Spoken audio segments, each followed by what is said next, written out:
নমস্কাৰ বন্ধুসকল, অসম টেক চেনেলৰ আন এটা ভিডিঅ'লৈ পুনৰবাৰ আপোনালোকক স্বাগতম জনাইছোঁ। আজিৰ এই ভিডিঅ'টোৰ দ্বাৰা আপোনালোকক দেখুওৱা হ'ব যে আজি মুকলি হোৱা অসম আৰক্ষীৰ পদসমূহৰ অনলাইন আবেদন প্ৰক্ৰিয়াত কি ধৰণে আবেদন কৰিব লাগিব। এই কমপ্লিট প্ৰচেছ সম্পূৰ্ণ প্ৰক্ৰিয়া এই ভিডিঅ'টোৰ দ্বাৰা আপোনালোকক দেখুওৱা হৈছে। এই আবেদন প্ৰক্ৰিয়াৰ বিষয়ে সম্পূৰ্ণ জানিবলৈ হ'লে আপোনালোকে অনুগ্ৰহ কৰি ভিডিঅ'টো সম্পূৰ্ণকৈ চাব আৰু যদি কিবা বুজি পোৱাত অসুবিধা হয় তেন্তে কমেণ্টত জনাব। সেই বিষয়ে আমি আপোনালোকক নিশ্চয় সহায় কৰিবলৈ চেষ্টা কৰিম। আৰু লগতে অনলাইন আবেদন সম্পৰ্কীয় যিকোনো ভিডিঅ' পাবলৈ চেনেলটো ছাবস্ক্ৰাইব কৰি ল'ব। এই পদসমূহত আবেদন কৰিবলৈ হ'লে প্ৰথমতে চাৰ্চ বাৰ টাইপ কৰিব আছাম পুলিচ ৰিকুৱাৰমেণ্ট বুলি। তাৰপিছত আপোনালোকৰ সন্মুখত এই ধৰণে ৱেবছাইটটো দেখাব, state level police requirement board. এই লিংকটোত ক্লিক কৰাৰ পিছত এই ধৰণে ছাইটটো খোল খাব। পিছত এপ্লাই হিয়াৰ বটনত ক্লিক কৰিব আৰু এই ধৰণে এপ্লাই 4টা ষ্টেপ আপোনালোকে দেখিবলৈ পাব। ইয়াৰে প্ৰথমটো ৰেজিষ্ট্ৰেশ্যন, তাৰপিছত লগইন, এপ্লাই পোষ্ট আৰু ডাউনলোড একনলেজমেণ্ট। ইয়াত স্ক্ৰল কৰি অলপ তলৰ ফালে আহিব আৰু এপ্লাই অনলাইন বটনত ক্লিক কৰিব। তাৰপিছত এই ধৰণে দুটা অপশ্যন দেখিব, লগইন আৰু ৰেজিষ্টাৰ। প্ৰথমতে ৰেজিষ্টাৰ নাও বটনত ক্লিক কৰি ৰেজিষ্টাৰ কৰি ল'ব লাগিব। এই ডাটাখিনি মই ফটাফট ফিল আপ কৰি লৈছোঁ। প্ৰথমতে টাইটেল, তাৰপিছত first name, last name, father's name, mother's name, পিছত mobile number, employment exchange number, highest qualification, category, date of birth, Aadhaar number. এই আটাইবোৰ ফিল আপ কৰি ৰেজিষ্টাৰ বটনত ক্লিক কৰি দিব। লগতে ছাকচেছ দেখাব আৰু এই ধৰণে ৰেজিষ্ট্ৰেশ্যন নাম্বাৰটো আপোনালোকৰ সন্মুখত শ্ব' কৰিব। প্ৰথমতে এই নাম্বাৰটো চিলেক্ট কৰি কপি কৰি ল'ব। পিছত গো টু লগইন বটনত ক্লিক কৰিব। ক্লিক কৰাৰ পিছত এই ধৰণে পেজটো আহিব। ইয়াত আপুনি আপোনাৰ ৰিকুৱাৰমেণ্ট আইডিটো পেষ্ট কৰি দিব বা আপোনাৰ মোবাইল নম্বৰ আৰু ডেট অফ বাৰ্থ বহাই লগইন বটনত ক্লিক কৰিব। পিছত এই ধৰণে পেজ এটা আহিব।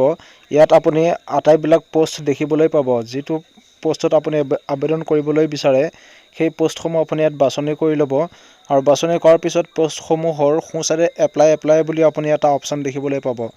যিবিলাকত আপোনাৰ গ্ৰীণ অপশ্যন হৈ আছে সেইবিলাকত আপুনি এপ্লাই কৰিব পাৰিব আৰু য'ত নট এপ্লিকেবল দেখাই আছে তাত আপুনি এপ্লাই কৰিবলৈ নোৱাৰিব। মই যিহেতু ইয়াত SIUB পোষ্টত আবেদন কৰিম, গতিকে এপ্লাই নাও বটনত ক্লিক কৰিছোঁ। ক্লিক কৰাৰ পিছত প্ৰথমতে আপোনাক এই ধৰণে সুধিব, do you have NCC certificate. যদি আপোনাৰ NCC চাৰ্টিফিকেট আছে তেন্তে অপশ্যনটো য়েছ কৰিব আৰু ডকুমেণ্ট চাৰ্টিফিকেটটো আপলোড কৰিব লাগিব আৰু যদি নাই তেতিয়াহ'লে ন' কৰি দিব। আৰু ডকুমেণ্টছবোৰ আপোনাৰ PDF ফৰ্মেটত 200 KB ৰ ভিতৰত হ'ব লাগিব। তাৰপিছত পোষ্টটো এবাৰ দেখাব, সেইটো চেক কৰি পেলাই ছেভ এণ্ড প্ৰচিড ক্লিক কৰি দিব।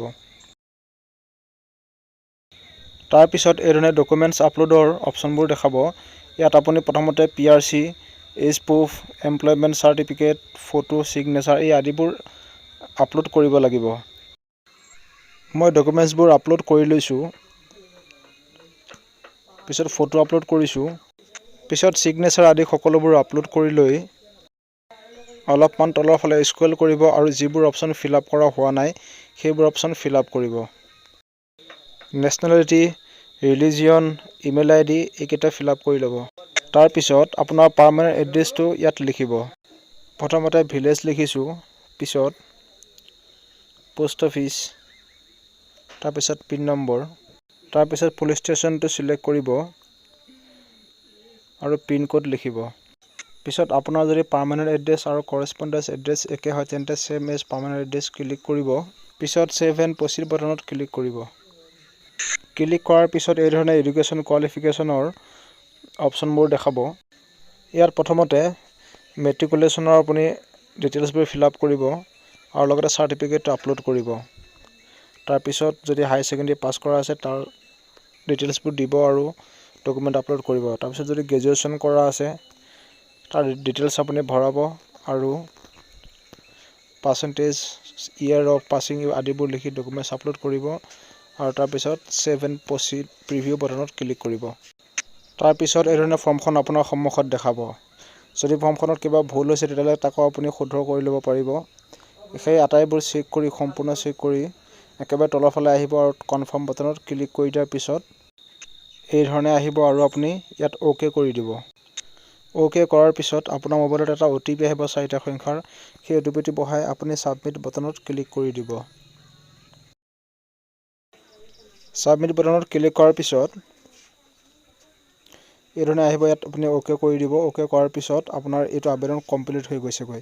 এই আবেদনৰ ৰিচিপ্টখন আপুনি ডাউনলোড কৰিবলৈ হ'লে একনলেজমেণ্ট অপশ্যনটোত ক্লিক কৰি দিব। ক্লিক কৰাৰ লগতে এই ধৰণে আহিব। ইয়াত আপুনি ছেভ কৰি দিব। ছেভ কৰাৰ পিছত ৰিচিপ্টখন ডাউনলোড হৈ যাব আৰু এই ৰিচিপ্টখন আপুনি প্ৰিণ্ট কৰি ল'ব লাগিব। প্ৰিণ্ট কৰি পেলাই পিছৰ পৰ্যায়ত এইখন আপুনি লগত ৰাখিব আৰু লগতে এই ধৰণে আপোনাৰ অনলাইন আবেদন প্ৰক্ৰিয়াটো কমপ্লিট হ'ব। ইমানখিনিয়ে আছিল আজিৰ এই ভিডিঅ'টোত। যদি ভিডিঅ'টো চাই আপোনালোকে ভাল পাইছে তেন্তে চেনেলটো ছাবস্ক্ৰাইব কৰিবলৈ নাপাহৰিব আৰু যদি আবেদন কৰোঁতে কিবা অসুবিধা পায় তেন্তে কমেণ্টত জনাব। ধন্যবাদ। জয় আই অসম।